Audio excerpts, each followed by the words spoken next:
William's hands trembled as he held the blackened fragment of parchment. The morning sun streamed through the tall windows of the royal archives, casting long shadows across the ancient stone floor. He had been working alone in the basement levels when he discovered it, tucked behind a fallen beam that had crashed down during last week's thunderstorm. The young archivist carefully placed the charred remnant on his desk, his heart pounding with a mixture of excitement and dread. In his 3 years of working in the royal archives, he had never seen anything like this. The parchment was old, far older than anything that should have been stored in this particular section. Most of the text was illegible, burned away by flames that must have consumed it decades ago, but William could make out fragments of words that made his blood run cold. The true heir, murdered in his sleep, the crown stolen. William's breath caught in his throat. He leaned closer, squinting at the barely visible ink.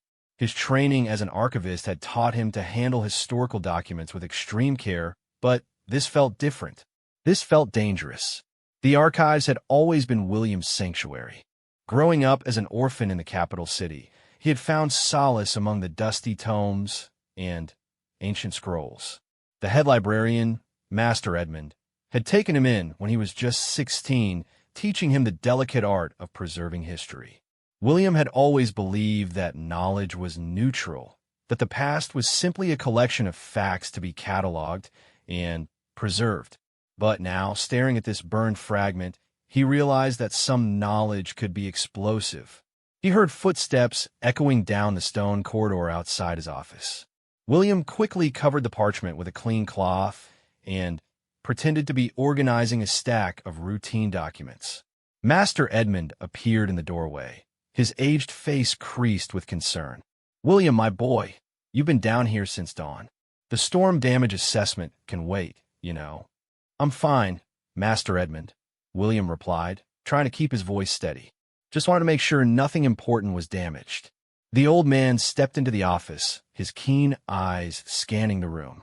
Edmund had been the royal archivist for over 40 years, and very little escaped his notice. "Find anything unusual?" William's heart raced. He trusted Master Edmund completely, but something held him back from revealing his discovery immediately.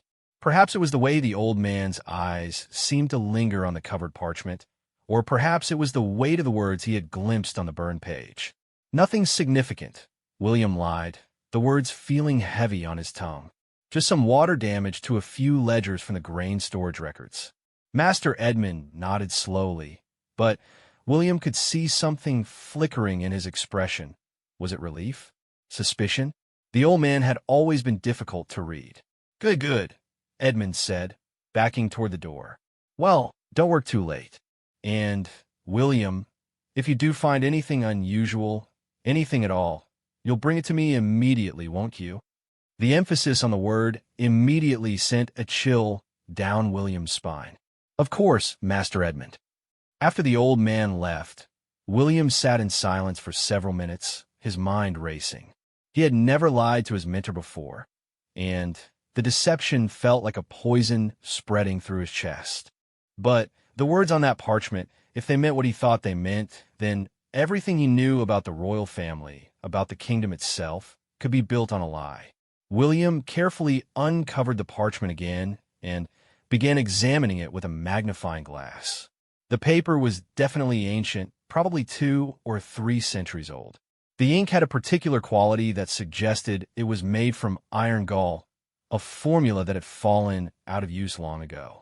More importantly, the handwriting style matched the period of King Aldrich III, whose reign was considered the golden age of the kingdom.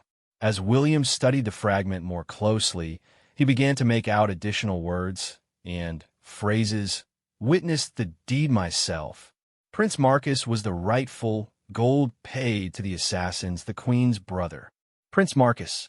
William's blood turned to ice.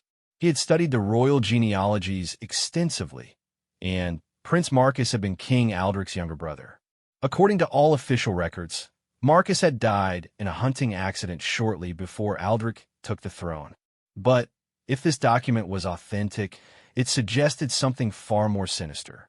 William spent the rest of the day in a state of barely controlled panic.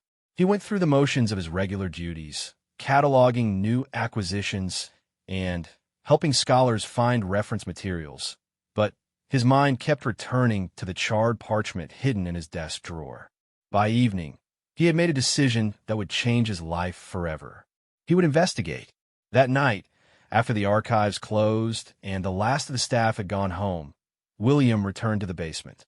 He brought with him every tool he could think of: chemical solutions for revealing faded ink, special lamps for examining aged documents, and reference books on medieval handwriting and papermaking techniques. Working by lamplight, William began his analysis. The more he studied the parchment, the more convinced he became that it was genuine. The aging patterns, the ink composition, the writing style, everything pointed to an authentic document from the reign of King Aldrich III. But what truly convinced him was a small detail that only someone with his training would notice: a watermark in the paper that matched the royal stationery used during that period. As the hours passed, William managed to piece together more of the text using various restoration techniques. What emerged was a confession, written in what appeared to be a trembling hand. "I can no longer bear the weight of this secret. I witnessed the deed myself on the night of the new moon. Prince Marcus was the rightful heir, loved by the people, and blessed with wisdom beyond his years. But gold was paid to assassins, and poison was slipped into his wine.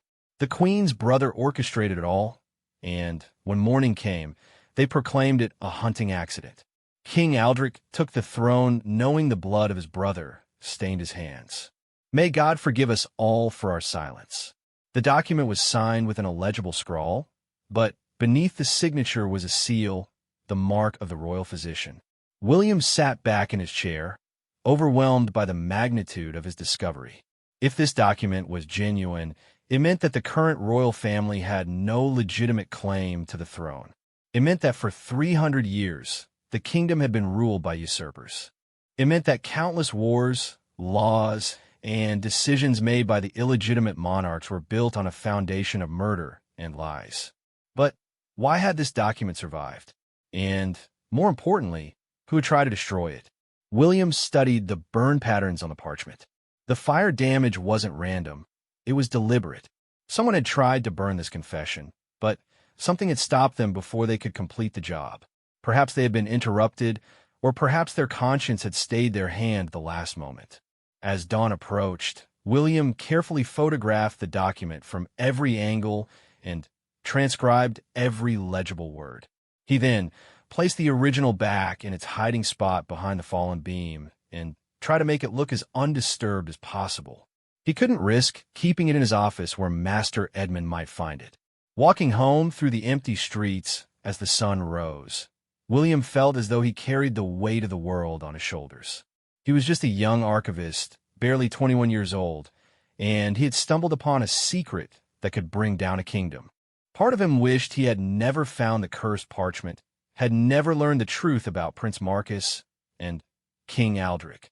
But another part of him, the part that had always believed in the importance of preserving truth, knew that he couldn't simply ignore what he had discovered. The question was, what should he do about it? As he climbed the stairs to his small apartment above a bakery, William's mind was already racing ahead to the next steps. He would need to verify the authenticity of the document through independent sources. He would need to research the genealogies more carefully to understand what had happened to Prince Marcus's line. And, most importantly, he would need to figure out who had tried to destroy the confession and whether they might try again. William collapsed onto his bed as the city awakened around him, but sleep would not come. Every time he closed his eyes, he saw the burned parchment and the damning words written in that trembling hand. He was no longer just an archivist preserving the past. He had become the guardian of a secret that could change the future of the kingdom forever. The young man stared at the ceiling, knowing that his life of quiet scholarly pursuit was over. He had crossed a line from which there could be no return. The truth about the royal family's legitimacy was now his burden to bear, and with it came a terrible responsibility. Outside his window, the bells of the cathedral began to toll the morning hour, their bronze voices carrying across the city like a warning. William pulled his pillow over his head, but he could not shut out the sound, nor could he escape the knowledge that was now burned into his mind as surely as the flames had marked that ancient parchment. He was no longer just William the archivist. He was William the keeper of secrets, William the discoverer of truths that powerful people would kill to keep hidden.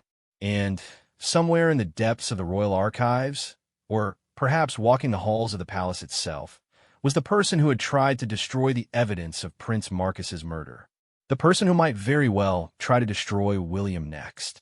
William spent the following week in a state of constant anxiety, jumping at every shadow and analyzing every conversation for hidden meaning. He tried to maintain his normal routine at the archives, but Master Edmund seemed to be watching him more closely than usual. Several times, William caught the old man's eyes following him as he moved through the stacks, and twice he found Edmund standing near his office door when he returned from his lunch break. The young archivist threw himself into research, but not the kind his colleagues expected. While officially working on a mundane project cataloging tax records from the previous century, William was secretly investigating every aspect of Prince Marcus's life and death. He worked carefully, pulling documents that seemed unrelated to avoid suspicion, but gradually assembled a picture that made his blood run cold. Prince Marcus had been everything the confession claimed: beloved by the people, wise beyond his years, and the rightful heir to the throne. Contemporary accounts described him as a man who genuinely cared for the common folk, who had proposed radical reforms to reduce poverty and limit the power of the nobility. In contrast, his older brother Aldrich had been seen as weak, easily influenced by ambitious courtiers, and more interested in personal pleasure than the welfare of the kingdom. But what truly shocked William was what he discovered about the hunting accident that had supposedly claimed Prince Marcus's life. The official account was remarkably brief and vague, lacking the kind of detailed investigation that would normally follow the death of a prince. Even more suspicious, several key witnesses to the accident had died under mysterious circumstances within months of Marcus's death, and the hunting party's official report had been sealed and lost sometime during the following century. William's hands shook as he read a letter from a minor nobleman who had been part of the hunting party. The man had written to his wife the day after Prince Marcus's death, describing his horror at what he had witnessed. The letter was filled with cryptic references to unnatural circumstances and the prince's strange collapse, but most telling was the nobleman's declaration that he intended to seek audience with the king to report what truly transpired. The nobleman had died in his sleep 3 weeks later. As William delved deeper into the records, a pattern began to emerge. Anyone who had been close to Prince Marcus, anyone who might have questioned the official story, had met unfortunate ends within the first year of King Aldrich's reign. A loyal servant found drowned in the river. A court physician who died suddenly of a fever. A young scribe who fell from the palace walls while working late one night. The systematic elimination of potential witnesses was so thorough that William marveled anyone had survived to write the confession he had discovered.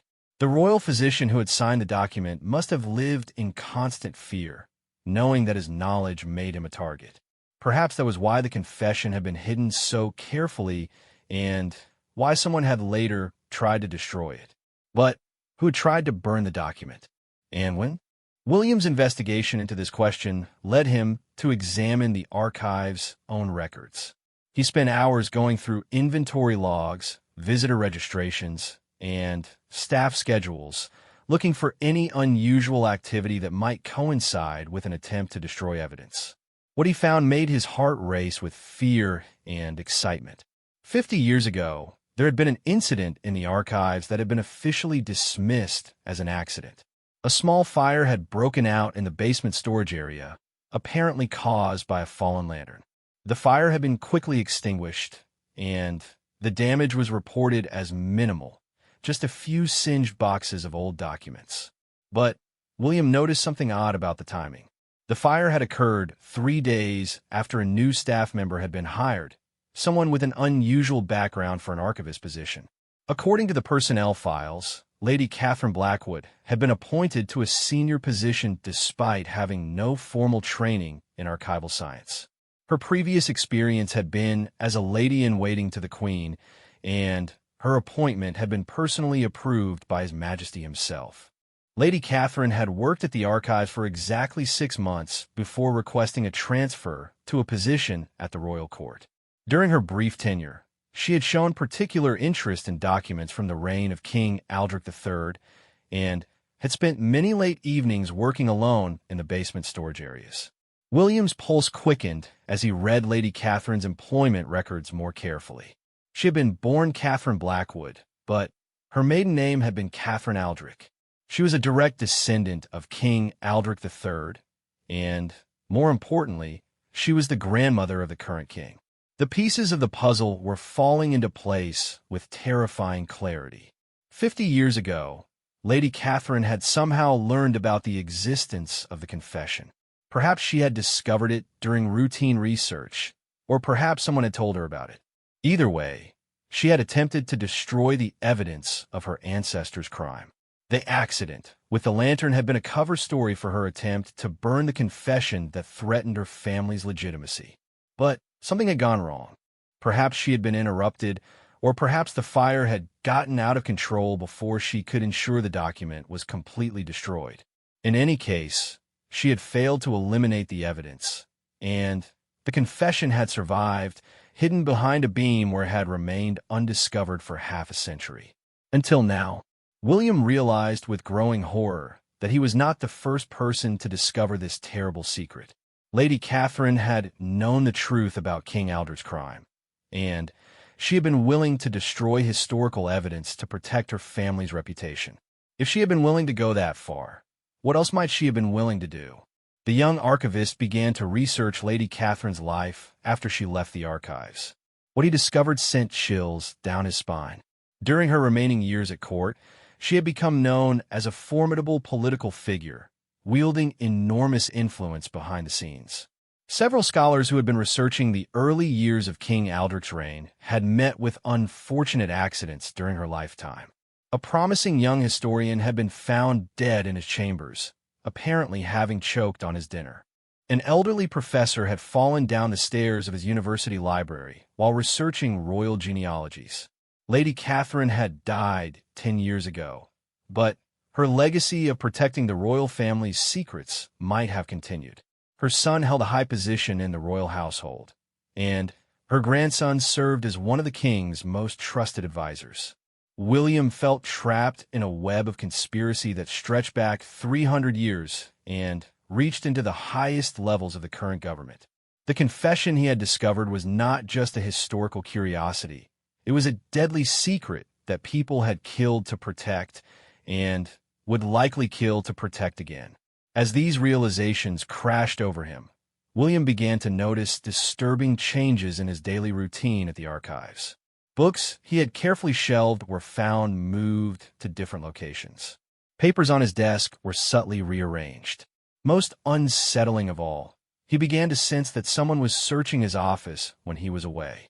One evening, as he worked late in the basement stacks, William heard footsteps in the corridor above. This was not unusual. The night security guards made regular rounds. But these footsteps were different, deliberate, and stealthy, as if someone was trying not to be heard. William quietly climbed the stairs and peered into the main archive hall. Master Edmund was standing near William's office, holding a set of keys and looking around nervously. As William watched in shock, his mentor unlocked the office door and slipped inside. For several minutes, William could hear the sound of papers being moved and drawers being opened and closed. When Master Edmund emerged from the office, his face was grim with frustration. He locked the door carefully and began walking toward the exit. William pressed himself against the wall in the shadows, hardly daring to breathe as the old man passed within inches of his hiding place. The betrayal hit William like a physical blow.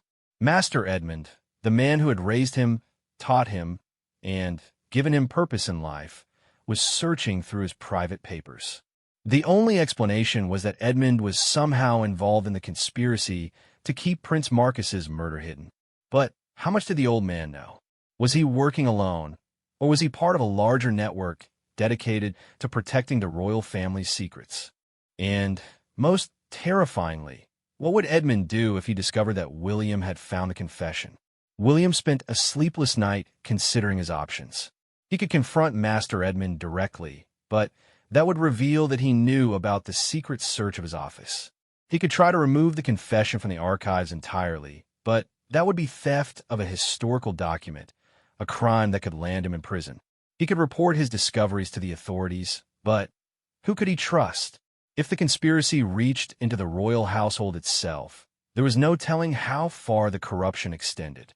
By morning, William had reached a desperate decision. He would have to find allies outside the archives, people who had no connection to the royal family or the government.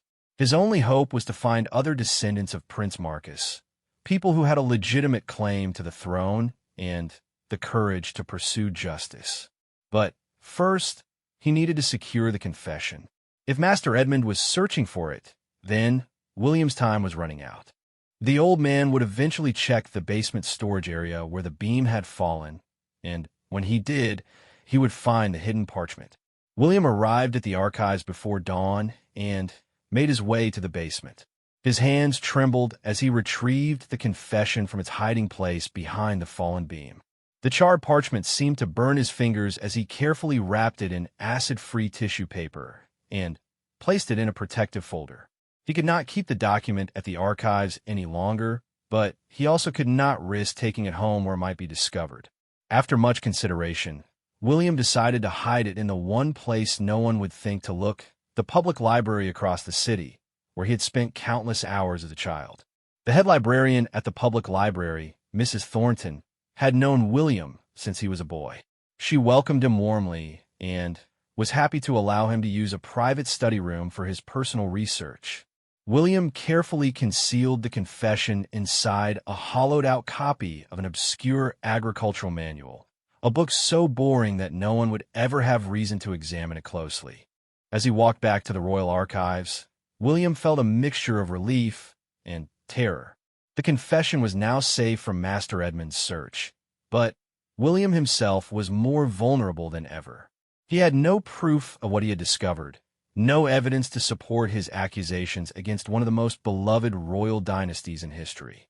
Worse still, he was beginning to realize that he was not just fighting against a centuries-old conspiracy, he was fighting against the entire structure of his society. The legitimacy of the monarchy was the foundation upon which the kingdom's laws, customs, and social order were built. If that foundation crumbled, the consequences would be catastrophic. But William could not forget the words he had read in that trembling handwriting. "May God forgive us all for our silence." The royal physician who had written those words had carried the burden of terrible knowledge, and ultimately, he had chosen truth over safety. Now, it was William's turn to make that choice. As he entered the archives that morning, William caught Master Edmund watching him with new intensity. The old man's eyes followed his every movement, and William could see suspicion and worry etched into his weathered features. The game of cat and mouse had begun, and William was no longer sure who was the hunter and who was the prey. The young archivist sat down at his desk and opened a mundane ledger book, but his mind was racing with plans and possibilities. Somewhere in the kingdom, there had to be descendants of Prince Marcus who deserved to know the truth about their ancestors' murder. Somewhere there had to be people brave enough to stand up to a conspiracy that had endured for 3 centuries. William just had to find them before the conspirators found him.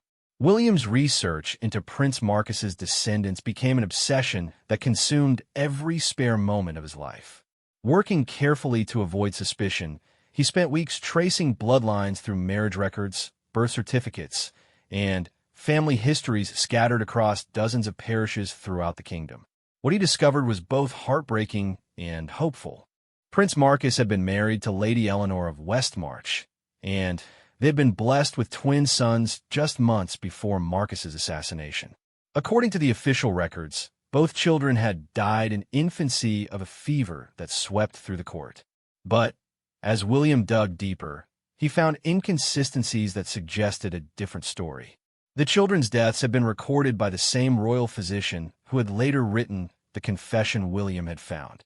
The death certificates were unusually detailed for infant deaths, and they contained medical terminology that seemed designed to obscure rather than clarify the actual cause of death. More tellingly, the children had supposedly died on the same night, yet their bodies had been buried in different locations miles apart. William's breakthrough came when he discovered a letter hidden in the personal papers of a deceased nobleman. The letter, written in code, described a desperate midnight journey to smuggle the true prince's offspring to safety in a remote monastery. The letter was signed with the mark of Sir Garrett Blackthorne, Prince Marcus's most loyal knight. Following this lead, William traveled to the monastery on his day off, claiming he was researching medieval architectural styles. The ancient building had been converted to a school decades earlier, but the current headmaster was fascinated by its history and eager to share what he knew with an enthusiastic young scholar. "Oh yes," the elderly headmaster said as he led William through the stone corridors, "we have extensive records going back centuries." The monastery was known for its charitable works, particularly its care of orphan children. Many noble families sent their unwanted or endangered offspring here for protection. William's heart raced as he was shown into the monastery's archive room. Among the carefully preserved records, he found evidence that made him dizzy with excitement and fear. In the winter following Prince Marcus's death, 2 infant boys had been brought to the monastery under circumstances of great secrecy. They had been given new names, Thomas and Robert Ashford, and had been raised as the orphan sons of a minor merchant family. The record showed that both boys had grown to adulthood and had married local women. Their children and grandchildren had spread throughout the kingdom, carrying the true royal bloodline in their veins while living as common citizens. Most had no idea of their royal heritage, having been told only that their ancestors had been prosperous merchants. But one branch of the family had maintained some knowledge of their true origins. William found references to a family tradition passed down through generations of the Ashford line, speaking of a great injustice that would someday be made right. The most recent records showed that a direct descendant named Margaret Ashford lived in a small town just 50 miles from the capital. William knew he was taking an enormous risk, but he could not bear the weight of his secret alone any longer. He needed allies, and Margaret Ashford might be his only hope of finding someone who would believe his incredible story. The journey to Margaret's town took William through countryside he had never seen before. As the royal archives fell behind him, he felt a mixture of liberation and terror. For the first time since finding the confession, he was beyond the reach of Master Edmund's watchful eyes, but he was also venturing into unknown territory where anything might happen. Margaret Ashford lived in a modest cottage on the edge of town, surrounded by a garden that bloomed with unusual flowers. She was a woman in her 40s, with graying hair and intelligent eyes that reminded William immediately of the portraits he had seen of Prince Marcus. When he knocked on her door and introduced himself as a researcher studying family histories, she invited him in with gracious hospitality.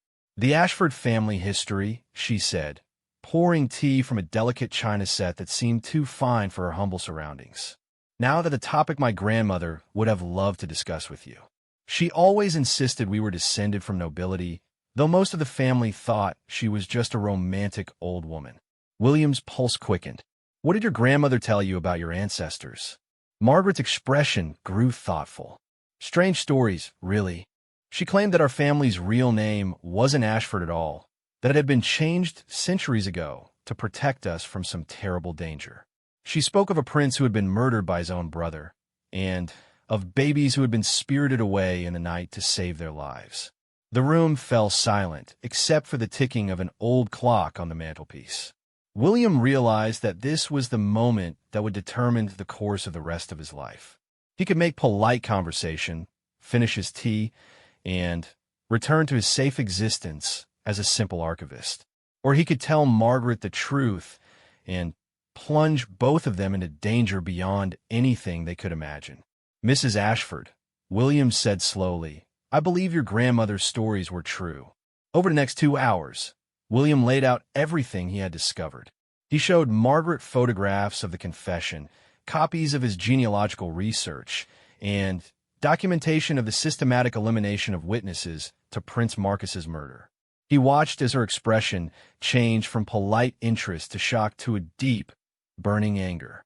"You're telling me that my family, all the Ashford descendants, are the rightful heirs to the throne?" Margaret asked, her voice barely above a whisper. "According to every law of inheritance in the kingdom, yes," William replied. "Prince Marcus was the legitimate heir, and his line should have continued on the throne for 3 centuries. Instead, your ancestors were forced to live as commoners while usurpers ruled in their place." Margaret stood and walked to the window, staring out at her simple garden with new eyes. "Do you understand what you're asking of me?" she said finally. "You want me to challenge the most powerful family in the kingdom, to claim that our beloved king is nothing more than the descendant of murderers and thieves." "I'm not asking you to do anything," William said carefully. "I'm simply telling you the truth that I've discovered. What you do with that truth is your decision." Margaret turned back to face him, and William could see that her initial shock had transformed into something harder and more determined. "My grandmother used to tell me that someday someone would come to us with proof of the old injustice. She made me promise that if that day ever came, I would not let fear keep me silent." "What are you saying?" "I'm saying that I believe you, Mr. William. And I'm saying that there are others in our family who deserve to know the truth. My cousin James has always been fascinated by our grandmother's stories. My sister Helen has spent years researching our genealogy. If we're going to do something about this discovery, we'll need all the help we can get." Over the following weeks, William made several more trips to Margaret's town, each time meeting with additional members of the Ashford family.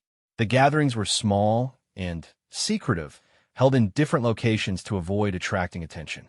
Some family members were skeptical, others were frightened, but gradually a core group of believers emerged. James Ashford, a blacksmith with strong hands and an even stronger sense of justice, became the unofficial leader of what they began calling the Restoration.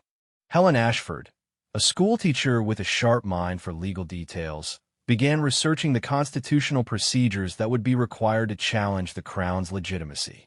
Margaret herself emerged as the group's conscience, reminding them constantly that their goal was not revenge, but justice.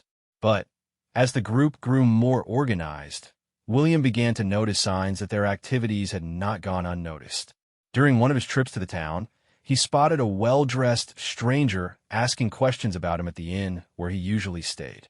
Another time, he returned to his apartment in the capital to find subtle signs that someone had searched through his belongings.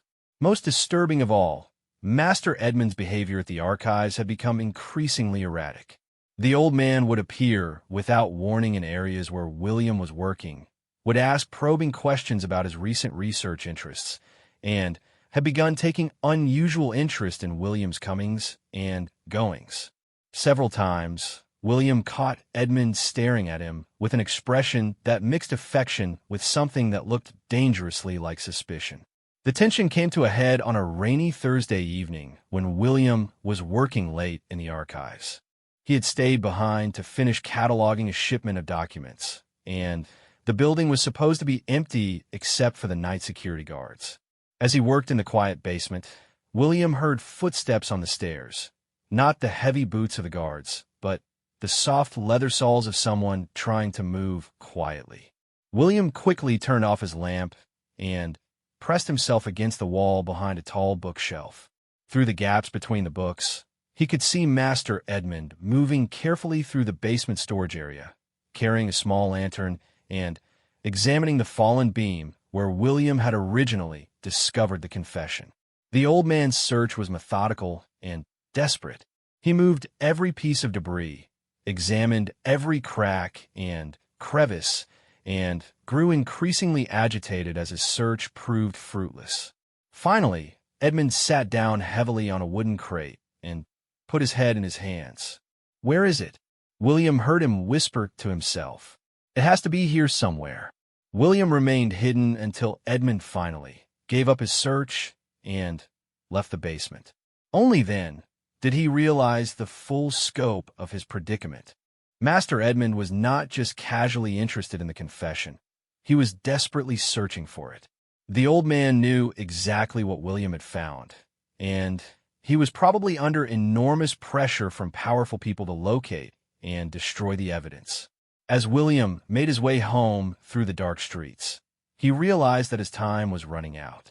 The Ashford family was still weeks away from being ready to present their challenge to the crown, and William could not afford to wait much longer. Master Edmund's search was becoming more frantic, and it would only be a matter of time before the old man realized that the confession was no longer in the archives. When that happened, William knew the real danger would begin. The next morning brought a development that changed everything. William arrived at the archives to find Master Edmund waiting for him with a grave expression and a letter bearing the royal seal. "William," the old man said, his voice heavy with something that might have been regret, "His Majesty has requested your immediate presence at the palace. It seems that someone has made certain accusations about your recent activities, and the king wishes to speak with you personally." William's blood turned to ice as he read the royal summons. The letter was politely worded, but its meaning was clear. He was being called to account for his investigation into the royal family's legitimacy. Someone had been watching him, reporting on his meetings with the Ashford family, and now the conspiracy he had uncovered was striking back. "Master Edmund," William said quietly, "is there anything you want to tell me before I go?" The old man's eyes filled with tears, and for a moment, William thought he might confess everything. Instead, Edmund simply shook his head and turned away. "Just remember, my boy," he said without looking back, "sometimes the truth is more dangerous than lies. And sometimes the greatest act of loyalty is knowing when to remain silent." As William walked toward the palace, the royal summons heavy in his pocket, he knew that everything was about to change. The secret he had guarded so carefully was about to be exposed, and he would finally learn who had been pulling the strings in the conspiracy that had lasted for 3 centuries. But he also knew that Margaret Ashford and her family were counting on him to be brave, to stand up for the truth, even if it cost him everything.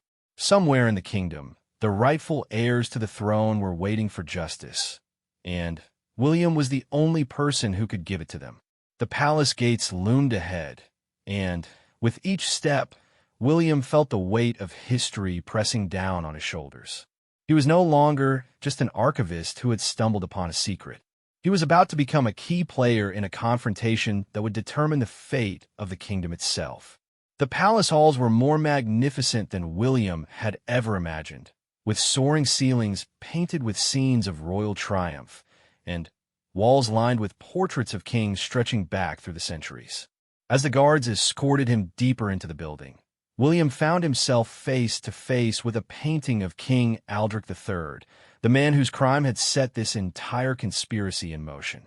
Aldrich's painted eyes seemed to follow William as he passed, and the young archivist could not help but see guilt in that regal gaze.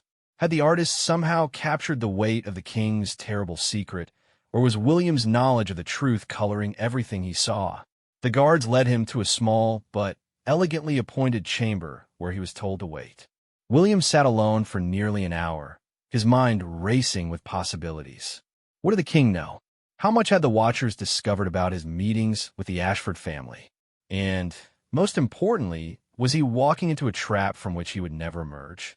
When the door finally opened, William was surprised to find that it was not the king who entered, but a woman he recognized from portraits as Princess Victoria, the king's younger sister. She was perhaps 50 years old, with prematurely gray hair and the kind of sharp, intelligent eyes that suggested she missed very little. "Mr. William," she said, settling into a chair across from him with the easy confidence of someone accustomed to commanding attention. "I imagine you're wondering why you've been summoned here." "Your Highness," William replied, struggling to keep his voice steady, "I serve at His Majesty's pleasure." Princess Victoria studied him for a long moment, and William had the uncomfortable feeling that she was looking directly into his soul. Do you indeed? Tell me, Mr. William, what do you know about loyalty? The question caught William off guard. I, I believe loyalty means dedication to truth and justice, Your Highness. An interesting answer, the princess said with a slight smile that did not reach her eyes. Most people would say that loyalty means obedience to one's superiors, regardless of personal feelings or beliefs. But you speak of truth and justice as if they are higher authorities than the crown itself. William realized he was being tested, that every word he spoke was being carefully evaluated. I believe that the crown derives its authority from serving truth and justice, Your Highness. A king who abandons those principles ceases to be worthy of loyalty. Princess Victoria nadie slowly. A dangerous philosophy, Mr. William. Some would call it treasonous. And what would you call it, Your Highness? For the first time, the princess's smile seemed genuine. I would call it refreshing.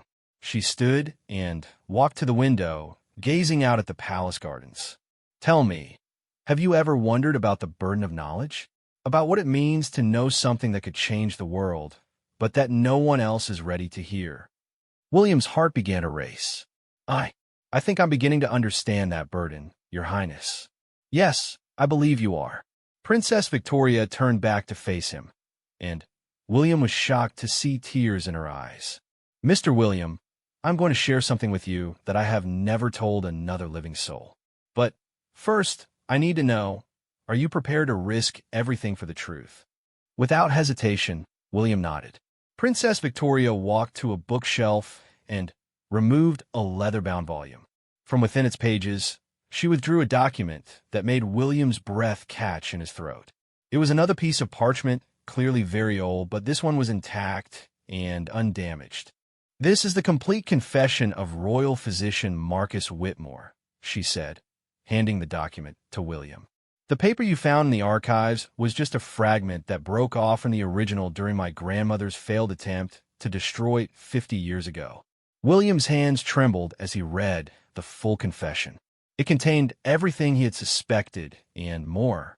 The royal physician had not only witnessed Prince Marcus's murder, but had been forced to participate in covering it up. The document named names, described the poison used, and detailed the systematic elimination of witnesses that had followed. But the most shocking revelation was in the final paragraph. I write this confession not just to ease my tortured conscience, but to provide evidence for future generations who may seek to restore the true royal line. I have secretly preserved samples of the poison used to murder Prince Marcus, and I have hidden them where only a descendant of the true prince will think to look. Let this confession serve as a map for those who would right the greatest wrong in our kingdom's history. You've known the truth all along, William said, looking up at Princess Victoria in amazement. My grandmother, Catherine Blackwood, found the confession during her time at the archives, the princess explained. She intended to destroy it to protect our family's secret, but at the last moment, her conscience failed her. She could not bring herself to burn it completely.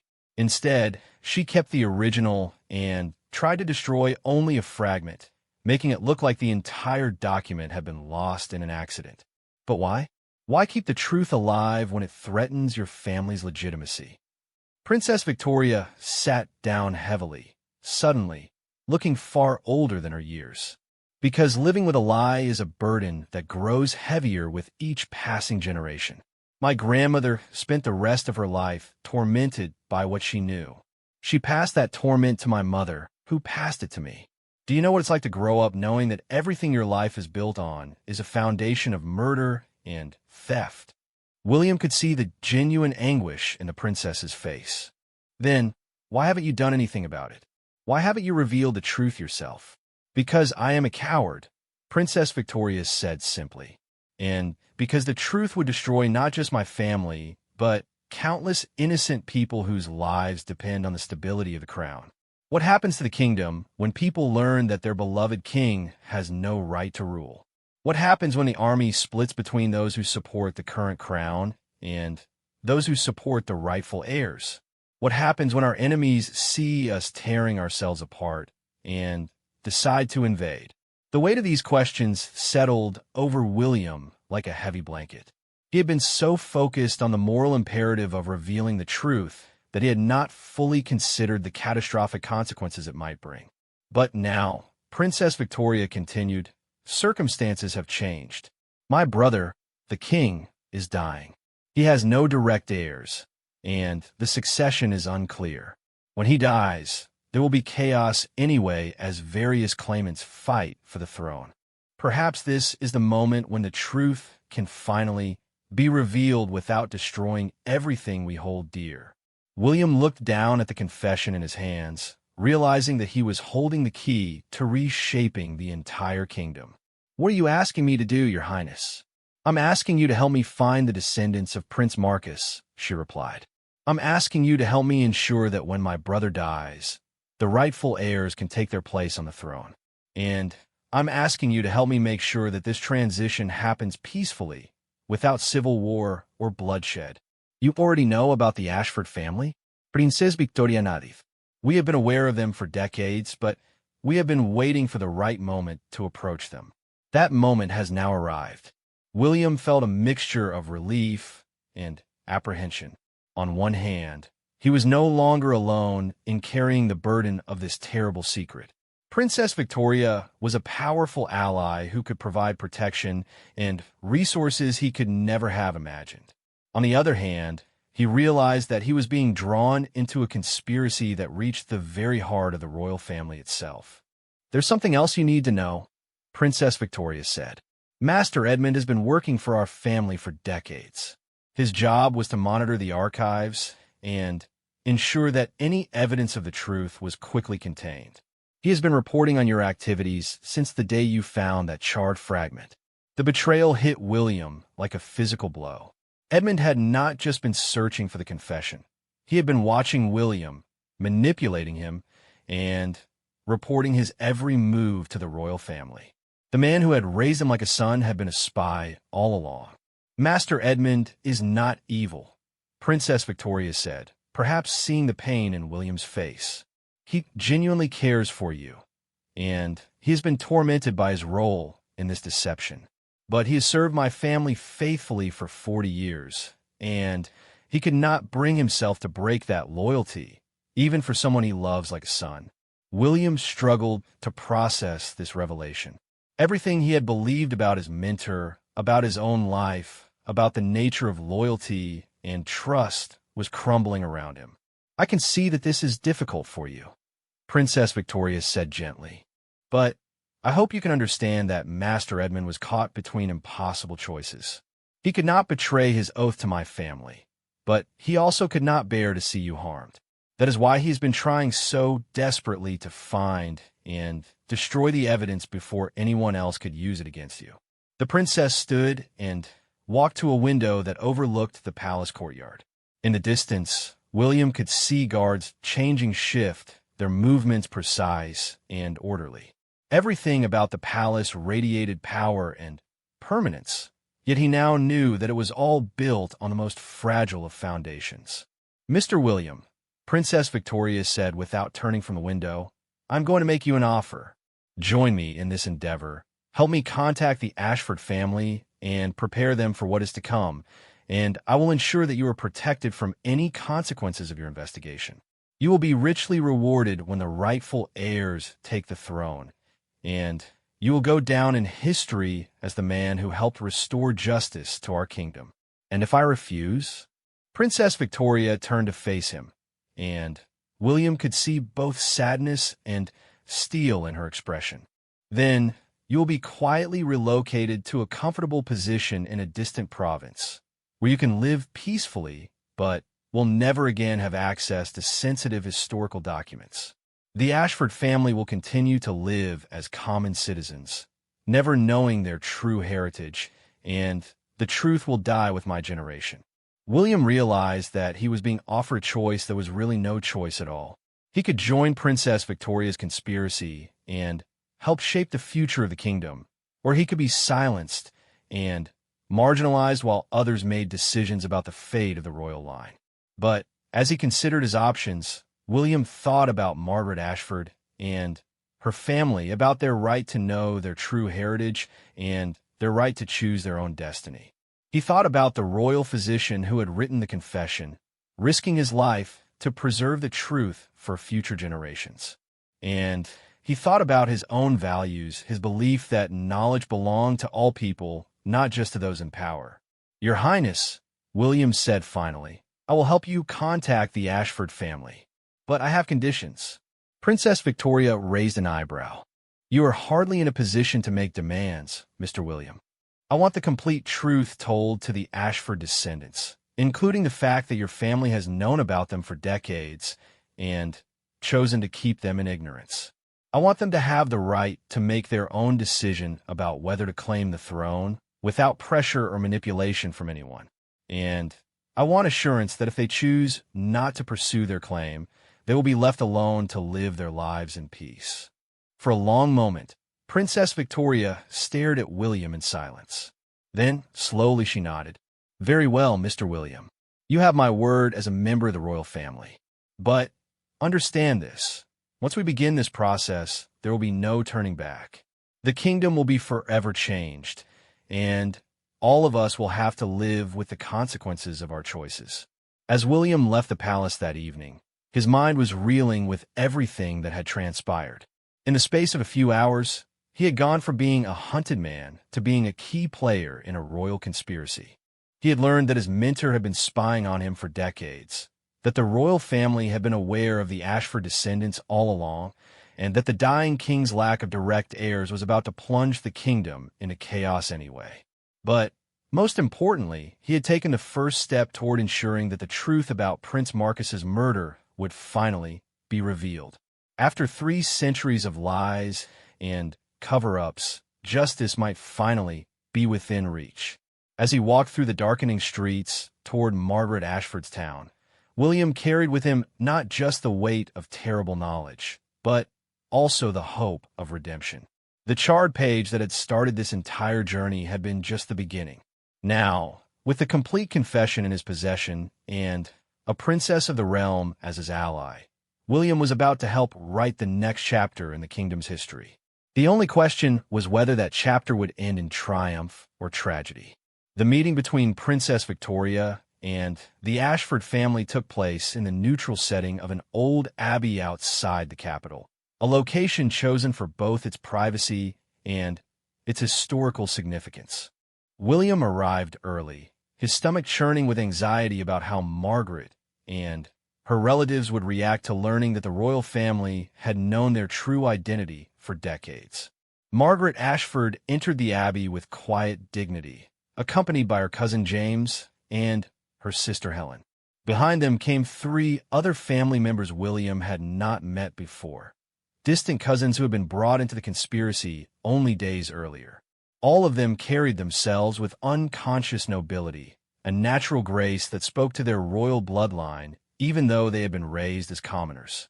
Princess Victoria arrived precisely on time, dressed simply but carrying herself with unmistakable authority. As she entered the ancient stone chapel where they had agreed to meet, the Ashford family members instinctively bowed slightly, responding to centuries of ingrained deference to royalty, even though they did not yet know her true identity. "Please sit," Princess Victoria said, gesturing to the wooden pews that had been arranged in a circle. "What we discuss today will change all of our lives forever." William watched nervously as the princess began to tell the Ashford family the complete truth about their heritage. She held nothing back, revealing not only the evidence of Prince Marcus's murder and their legitimate claim to the throne, but also the 300-year conspiracy that had kept them in ignorance. She explained how her own family had discovered their existence decades earlier, how they had monitored the Ashford descendants from a distance, and how they had waited for the right moment to reveal the truth. The reaction was more explosive than William had anticipated. James Ashford shot to his feet, his blacksmith's hands clenched into fists, his face red with rage. "You're telling us that your family has known who we were all this time?" he demanded. "That while we've been struggling to make ends meet, working with our hands, watching our children grow up without the advantages they deserved, you've been sitting in your palace knowing that we were the rightful rulers of this kingdom, Margaret placed a calming hand on her cousin's arm, but her own voice was ice-cold when she spoke. How many of our ancestors lived and died in poverty while your family enjoyed wealth and power that rightfully belonged to us? How many opportunities were lost? How many dreams crushed because you chose to keep us ignorant of our true heritage? Princess Victoria absorbed their anger without flinching, her composure never wavering. "You have every right to be furious," she said simply. "What my family did was wrong. We were cowards who chose comfort over justice, who chose stability over truth. I cannot undo the harm that has been done, but I can try to make it right." Helen Ashford, the schoolteacher, spoke up with the precise logic that had made her valuable to their cause. "What exactly are you proposing, Your Highness? That we simply waltz into the palace and announce that we're the rightful rulers? That the people will simply accept our claim based on centuries-old documents? That your brother will voluntarily abdicate in our favor?" "My brother is dying," Princess Victoria said quietly. "The physicians give him no more than a few months to live. When he dies, there will be a succession crisis because he has no direct heirs. Several distant cousins will claim the throne, and the kingdom will face the possibility of civil war. But if we act wisely, we can ensure that the rightful heirs take their place without bloodshed." She went on to outline a plan that was both audacious and carefully calculated. The Ashford family would need time to prepare for their new roles, to learn the customs and protocols of royalty, to build relationships with key nobles and military leaders who could support their claim. Meanwhile, Princess Victoria would work within the palace to ensure that when the king died, the transition would be as smooth as possible. "What you're asking is impossible," Margaret said, shaking her head. "We're simple people. We don't know how to rule a kingdom. We don't understand court politics or military strategy or diplomatic protocols. How can we possibly take on such enormous responsibilities?"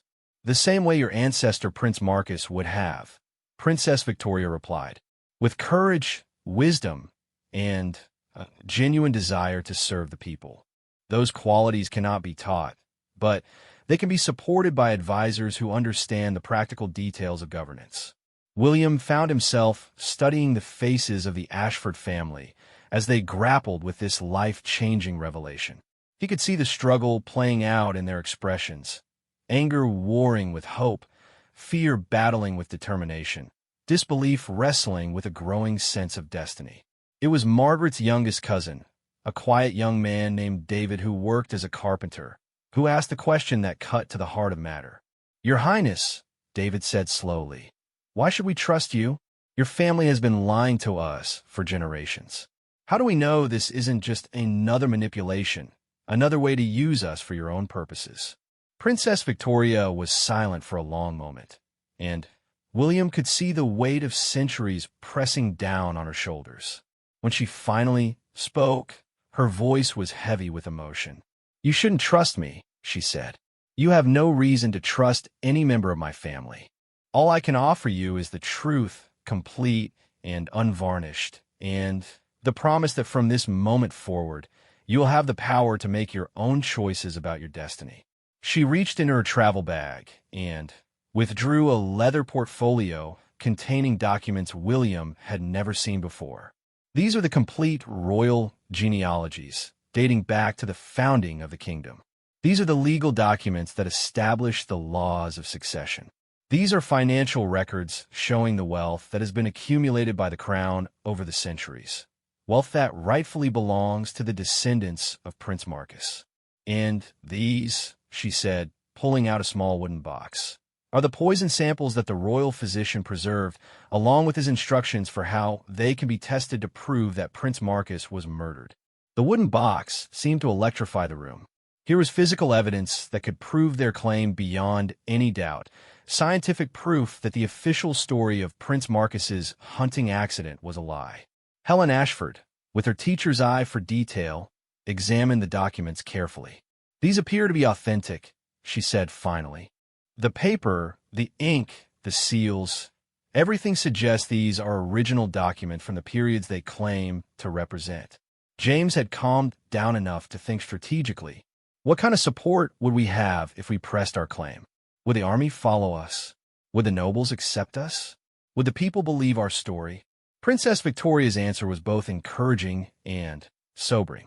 The kingdom is weary of the corruption and incompetence that has plagued the current royal line. There have been whispers for years that the crown lacks moral authority. Several key military leaders have expressed private concerns about the succession crisis.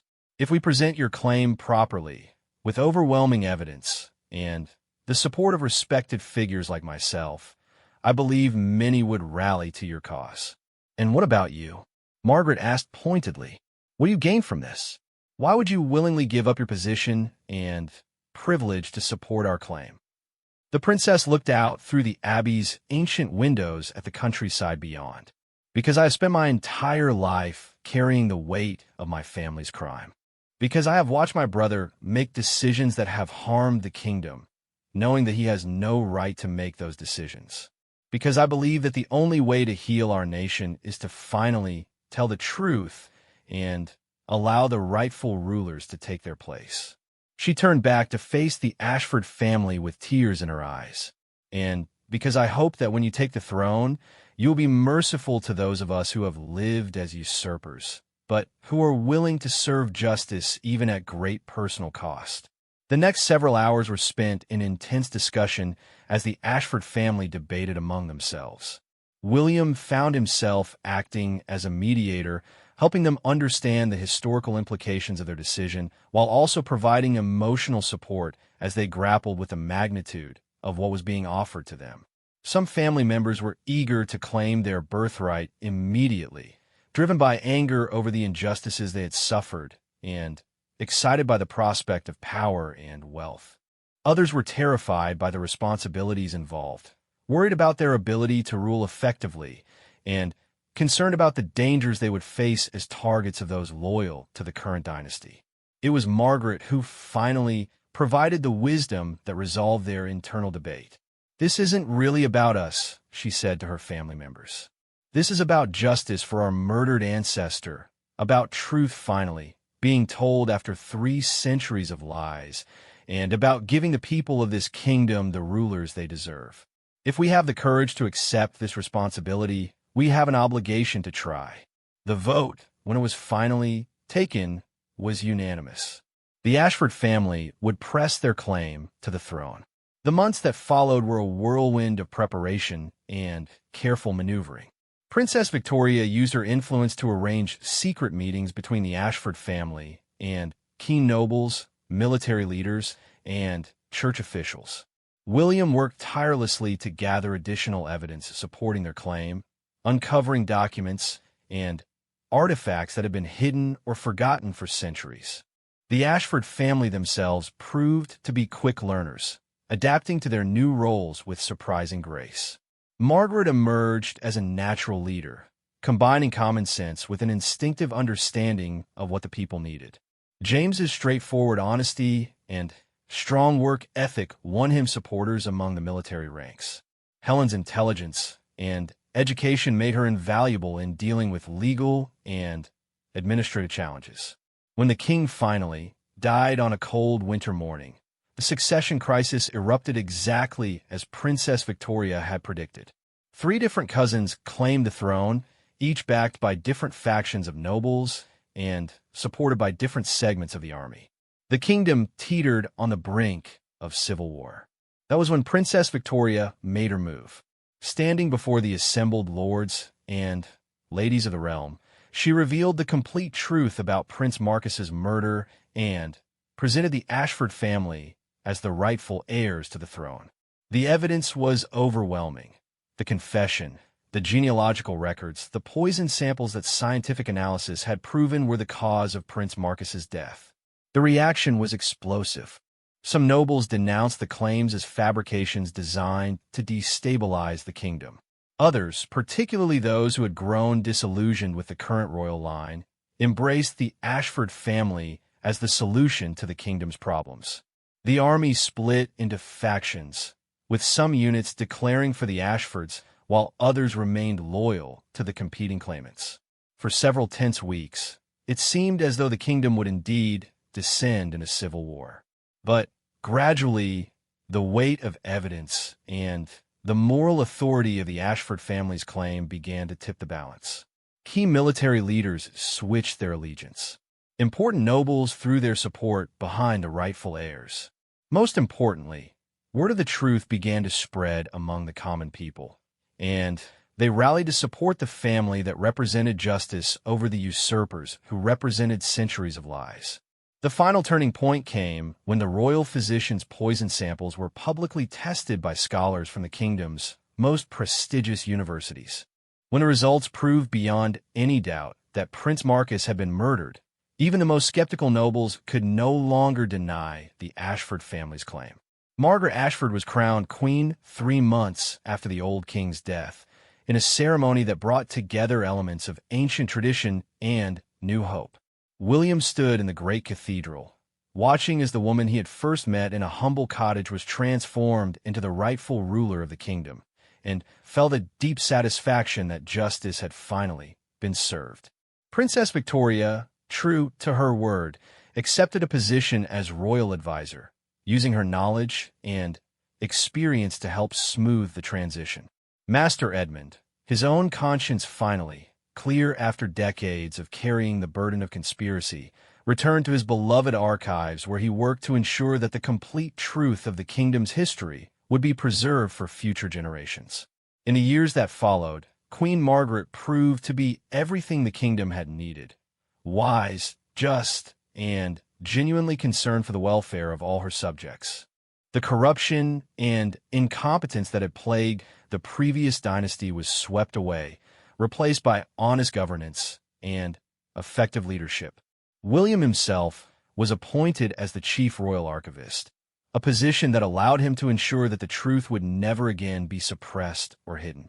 He married a kind young woman who shared his love of history, and they raised children who grew up knowing that sometimes one person's courage to seek the truth could change the course of history.